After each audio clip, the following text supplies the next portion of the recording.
We'll now discuss paper 3. Okay, so there are 3 questions from my topic. So one is explain the role of millets for ensuring health and nutritional security in the country, okay, or in India. So explain the role of millets for ensuring health and nutritional security in India. See, not on the expected lines, because last year was International Year of Millets, so some of the old questions have also been there. But now again an easy question. But you may not have enough of material here, because when we talk about millets, we generally mention that they are good for health. Okay, how do you write a good answer with the limited information that you have in 10 marks? Okay, let's say 150, 120 words. Okay. Now, role of millets in providing health and nutrition security in India. You can start by writing that 2023 was the International Year of Millets, where the countries world over are promoting the cultivation of millets because of a number of benefits that they provide. They are not only hardy crops which can sustain the stress or which can sustain climate change induced stresses. They require less amount of water and can help us in conservation of water. Plus, they also provide a number of health benefits to us. Okay, ये एक introduction part है. This is how you're going to introduce it. Okay, अच्छा. Then, when you talk about health benefits, okay, now what are the health benefits that millets can provide? देखो यहाँ पर you know that millets are rich in micronutrients. Okay, but now if you have to write it, then you can write, see, a number of women in India, more than 57% as per National Family Health Survey, they suffer from problems of anemia, which is due to iron deficiency. We know that a number of millets are there which can be rich in iron. For example, barnyard millet. So if I look at this barnyard millets, it is one of the millet which is rich in iron. So if you are writing about the benefits, then first highlight the problem that we have so many people who are suffering from problems of iron deficiency, and as a result of millet consumption, which we have this as a millet which is rich in iron, a micronutrient that our body requires, and consumption of this can solve the problem of malnourishment in India. Okay? Then you can talk about how you can say we are a country wherein a number of people are suffering from lifestyle related disorders. Diabetes has become a major problem in the Indian household, especially in the urban areas. Now you can say millets are the grains which have low glycemic index. That means that there is no sudden spike in the blood sugar levels when you consume this. So for curing number of lifestyle related stresses like diabetes, we can consume these millets. Okay. Then you can talk about that how we have problems related to calcium in many people. They say, you can say a crop like, for example, finger millet.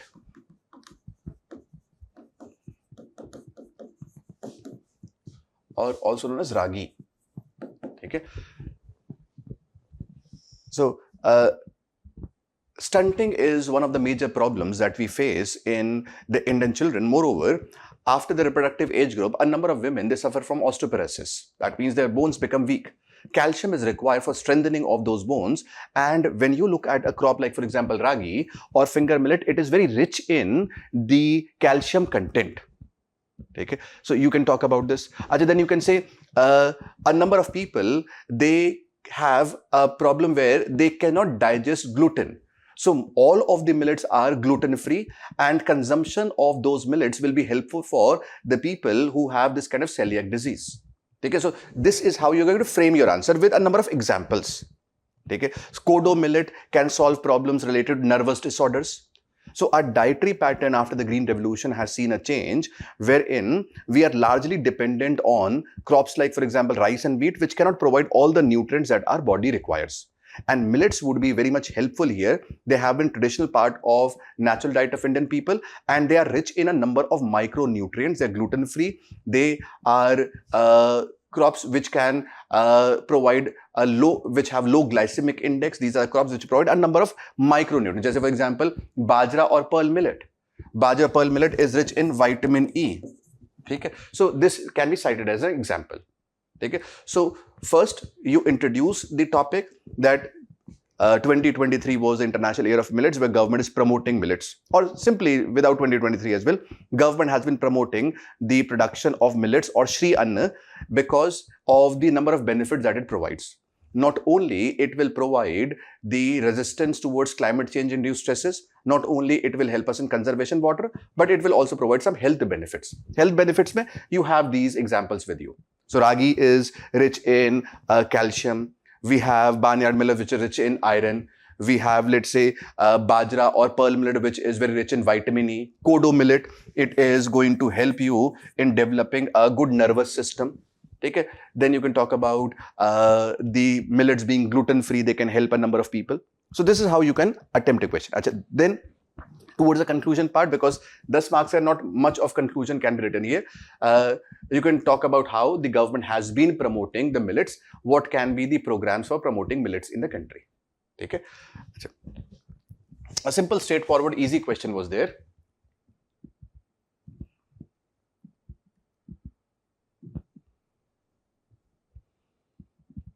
Then, what are the major challenges faced by Indian irrigation system in recent times?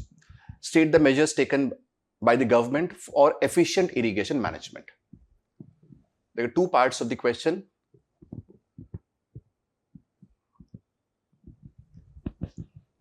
First part is challenge faced by Indian irrigation system in recent times, and second question is steps taken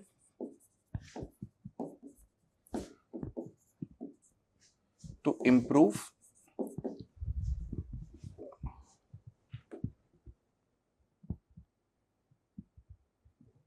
measures taken by government for efficient irrigation management. Steps taken for efficient irrigation management. Okay, these are two parts of the question. Now, starting the question, let's say कितने number का है?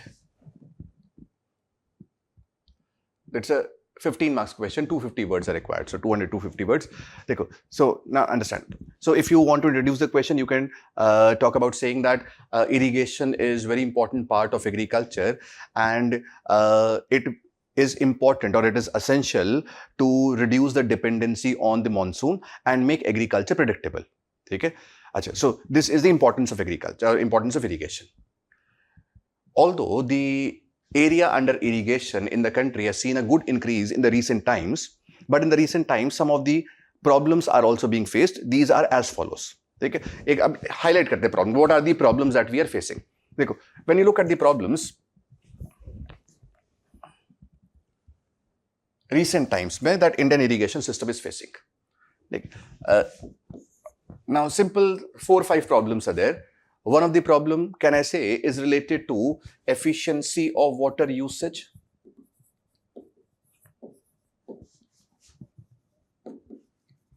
That means we are wasting a lot of water. We know that almost as per the Central Water Commission, India uses 78%, or you can even write 80%. So India uses 78% of its fresh water for the agriculture. But we have a low productivity, whereas a country like, for example, China, it uses just 60% of its fresh water for agriculture, but still produces more amount of crops. Okay? So that means we are wasting a lot of water. The water use efficiency is especially low with respect to canal irrigation, wherein we are losing water at every stage, during storage, during transportation, during application. This is one problem. One that is related to efficiency of water usage, wherein we are wasting water. Second, can I say that today tube wells have become the most important system of irrigation? Okay? Now, because tube wells have become a very important system of irrigation in India, and the tube well usage is being promoted by, or is being preferred by the farmer, because these are not only decentralized systems of irrigation, but also these are very convenient and easy to use. The cost of using a tube well is also less because government in states provides free or highly subsidized power. But ease of use is the biggest problem because overuse of tube well has led to problems of groundwater depletion and water table is falling at an alarming rate. Okay? This is second problem that Indian irrigation system is facing at present. Third problem, that is technique of irrigation.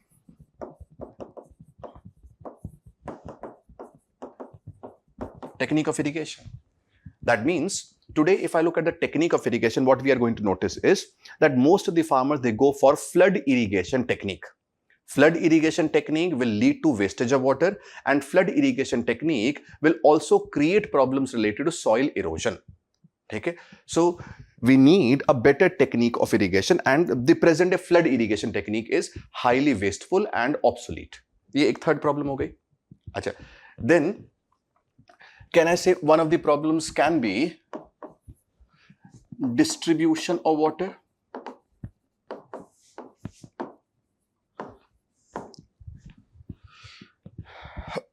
In case of canals, the same canal is going to provide water to thousands and lakhs of farmers where distribution is a concern. We're not just talking about interstate water disputes, but we are also talking about the disputes within that state where we have noted that till the time we reach towards the tail end of the canal is almost dry because maximum water is being taken up by the farmers who have their fields near to the source of the canal. So distribution of water is again a concern. The distribution is not only a problem related to the canal irrigation. Distribution is also a problem with the tube well irrigation. You are a rich farmer, I'm a poor farmer, you have a big tube well or a deep tube well in your field. With deep tube well, with free power, you start cultivating a water intensive crop. What happens is, once you start overusing water, the groundwater table starts falling. I don't have that tube well which is very deep. So what is going to happen is, you still will have water, but my tube well is going to go dry. So now, can I say distribution related problems yahan par bhi hai? So fourth is distribution of water is a concern. Okay? So ye hai problems that Indian irrigation system is facing at present. Achha.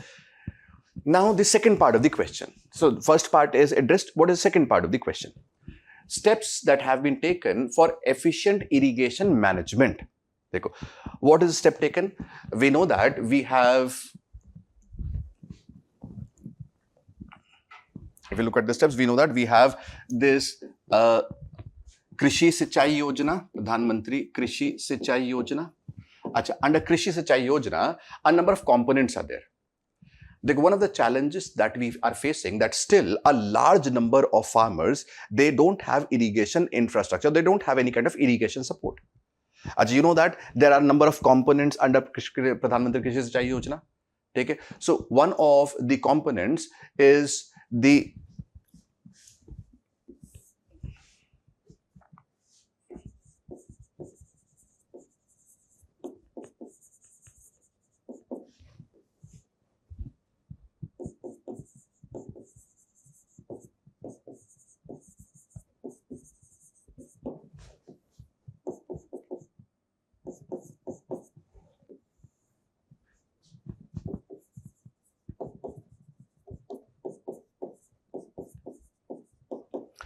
So the four components that we have is, one is Har Khet Ko Pani, okay, and accelerated irrigation benefit program, okay, accelerated irrigation benefit program. So idea kya hai? Under AIBP, the central government gives financial assistance for timely completion of the irrigation projects which have been started but which have not been completed. So that in timely manner, the benefit of irrigation is given to the farmer so that the farmer is having less dependency on the monsoon and is having agriculture which is predictable. Har Khet Ko Pani, again the same thing. Objective is to provide water to larger areas or provide water to most of the farmers. Okay. Second, when we look at the per drop more crop component, the idea is that we are now trying to improve the efficiency by utilizing water in a more efficient manner. Yahan par what is the government doing? Government is providing funds to the farmers to adopt some highly efficient micro irrigation systems, like for example drip irrigation systems or for example sprinkler irrigation system, under a lot of subsidy. Okay? So efficiency of water usage is to be improved. Then watershed management, the focus is that we are now relying on the traditional systems of water harvesting as well. Even though an area may be dry, but still that dry area can solve the problem of droughts if it is able to utilize the water in a much more efficient manner. So यहाँ पर focus is on the afforestation, focus will be on slope stabilization, focus will be on creating the traditional structures of water harvesting. Rainwater harvesting will be a idea here. Okay? So one is Krishi Sinchai Yojana, wherein different components are there to solve the problem. Second, when we look at the canal irrigation, whatever new canals are coming up in the country, they will be in the form of closed conveyance pipelines, because we are losing a lot of water during the time of transportation, where water may be lost because of seepage losses or because of evaporative losses. Ya to unlined kacha canals hai, or the canals are open from the top. So what we are trying to do is, the new projects that are going to come up will be in the form of closed conveyance pipelines. Though initial investment may be on the higher side, but still it will provide a much better or much more efficient system of irrigation. Okay? This is second. Then what is the government doing? Third, for efficient irrigation management, today the idea is the decentralized mechanism. State government manages the canal, then in that case, there are certain concerns related to distribution of water. To solve the problem related to distribution, now we are focusing on the participatory irrigation management. That means we are now focusing on the creation of the Pani Panchayats or water user associations. That means distribution of water is to be decided at the most decentralized level. Okay? So participatory irrigation management is basically the idea. Okay? So you can talk about accelerated irrigation benefit program, Har Khet Ko Pani, Per Drop More Crop, wherein we are promoting this watershed management, where traditional system water harvesting are to be promoted. And then we can talk about how the future lies in participatory irrigation management, which is the decentralized and democratic system of water management in the country. Okay, this is how you are going to attempt the question. So first introduction, then this is the body, and finally then you can talk about how the programs have been successful and how a good amount of area has been brought under irrigation, and farmers are now adopting some new systems of irrigation as well. Okay, you can cite the example of Tamil Nadu government for small and marginal farmers. Tamil Nadu government is providing the 100% subsidy on micro irrigation systems, because of which there has a good penetration of drip irrigation in these areas. Okay, इस तरह के examples you can conclude the answer. Okay, and how irrigation is crucial for increasing agriculture production. Okay, then the next question.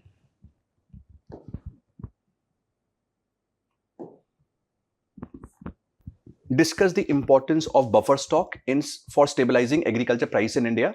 What are challenges associated with storage of buffer stock? Discuss. Again, two parts.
Two parts are there. One, importance of buffer stock in price stabilization. Second, challenges with storage of buffer stock. Okay. Now, for a number of essential commodities, like for example, rice, wheat, for example, pulses, the government is going to create a buffer stock that is going to come in handy during the time of contingency, during some emergency like situations. Okay. So a buffer stock is always created. Now the question is, what is the importance of buffer stock in price stabilization?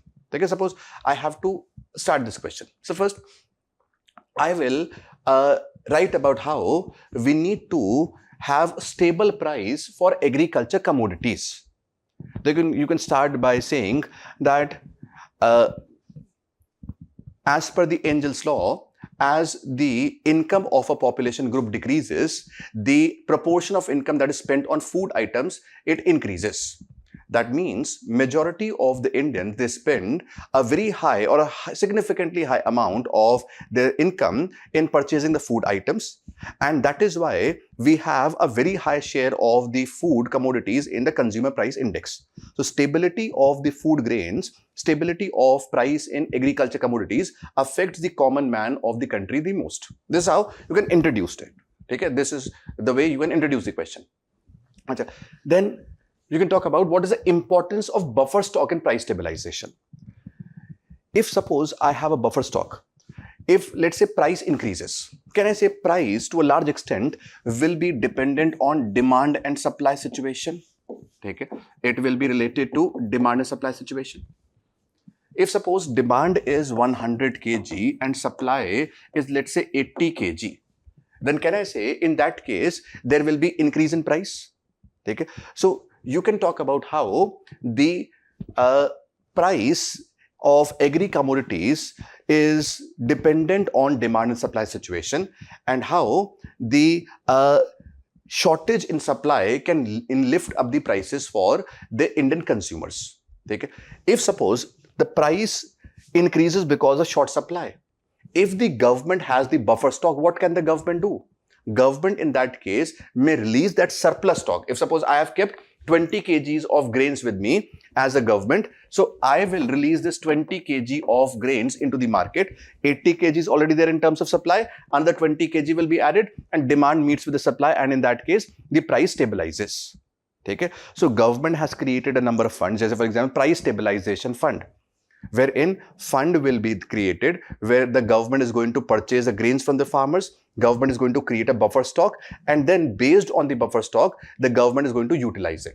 Just say last year, in case of open market sales scheme, the government said that we are not going to give the grains to the large traders, and we are not going to give, FCI is not going to give the grains to the states under open market sales scheme, because we have limited of buffer stock with us and we need it for controlling or stabilizing or for making the price stable.